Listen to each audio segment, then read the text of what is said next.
Com a reforma trabalhista, a contribuição negocial passou a ser opcional para empresas não associadas a sindicatos. Especialista fala sobre esse assunto. Este proprietário de restaurante conta que a empresa estava sendo cobrada por uma contribuição negocial pelo Sindicato dos Empregados no Comércio Hoteleiro de Similares de Rondônia. Segundo o empresário, o débito de R$ 1.500 já estava em cerca de R$ 9.000 por conta de multas e juros dos últimos 2 anos. Ciente de que a prática é considerada ilegal, ele buscou a justiça. Essas cobranças elas vinham seguidas de multa, e essas multas bem altas. E por conta disso, ano passado a gente até fez o pagamento para poder não dar sequência no processo. Esse ano tornou a ter a mesma cobrança, e aí por indignação e por conta do ano que foi um pouco difícil, a gente preferiu dar prioridade a dar sequência no processo. Procuramos meios legais para poder ser respaldado e correr atrás dos nossos direitos. O Tribunal Regional do Trabalho decidiu pela inexistência do débito. De início iríamos entrar com uma ação coletiva, no entanto não demos sequência nessa situação, e aí eu procurei particularmente entrar com essa ação e tivemos êxito. Esta advogada tributarista explica como a lei funciona. Antes da reforma trabalhista, os empresários associados ou não a sindicatos eram obrigados a pagar uma contribuição às entidades. Com a reforma, essa contribuição passou a ser opcional para trabalhadores que não possuem vínculo direto com as entidades sindicais. Se eu sou associada e me sinto representada pelo meu sindicato, eu vou contribuir para o fortalecimento financeiro desse sindicato. Agora, se eu não me sinto representada e eu não sou associada ao sindicato, eu posso optar por não contribuir. A partir dessa mudança, o Sindicato dos Trabalhadores criou mecanismos de arrecadação, entre elas a contribuição negocial, segundo a advogada. A própria Constituição garante que as convenções coletivas elas só podem reger a forma de operar, as formas de trabalho. Elas não podem criar novas formas de financiamento, que isso já existiu uma lei prevendo isso. Segundo Valdir Vargas, presidente da Associação de Bares e Restaurantes de Rondônia, a Brasel, muitas empresas estão sendo vítimas dessa prática em todo o país. A associação sugeriu uma ação coletiva contra o sindicato, mas as empresas optaram por recorrer à justiça de forma particular. O que acontece de fato, infelizmente, é que ainda no Brasil as entidades sindicais e tantos outros buscam sempre extorquir as empresas. Isso é lamentável, e o que a gente busca é a transformação desse cenário, né, acabar com esse contexto de tanta exploração do empresário por todos os lados.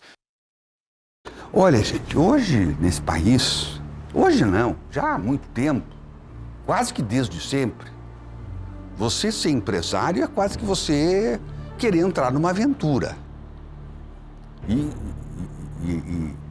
essas pessoas que não valorizam isso, não procuram se aproximar para entender o que significa isso, o prazer que se tem de se criar empregos, de se gerar riquezas, de se proporcionar a dezenas, a centenas, a milhares de famílias que possam ter o seu sustento. Isso é nobre, isso é divino. Eu vivo isso todos os dias há quase 40 anos. Agora, lamentavelmente, o preço que a gente paga por isso é algo inominável. E aí vem um país que, de uma hora para outra, se transformou numa república sindical, em que durante quase 20 anos, ou pelo menos 16 anos, 17 anos, os sindicatos passaram a dar as cartas nesse país, a dizer como é que as coisas deveriam funcionar, em detrimento de quem investiu, de quem acreditou nesse país, acreditou na força de trabalho desse país. E isso provocou, evidentemente, muito empresário, muito empreendedor, inclusive deixar o Brasil, ir embora daqui.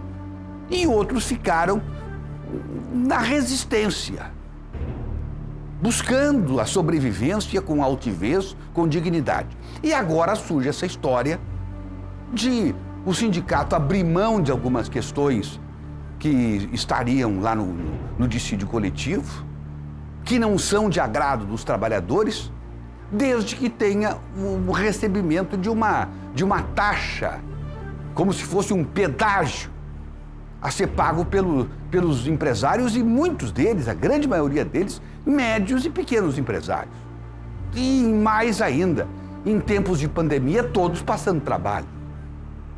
Aqui em Porto Velho, felizmente, esse problema foi resolvido.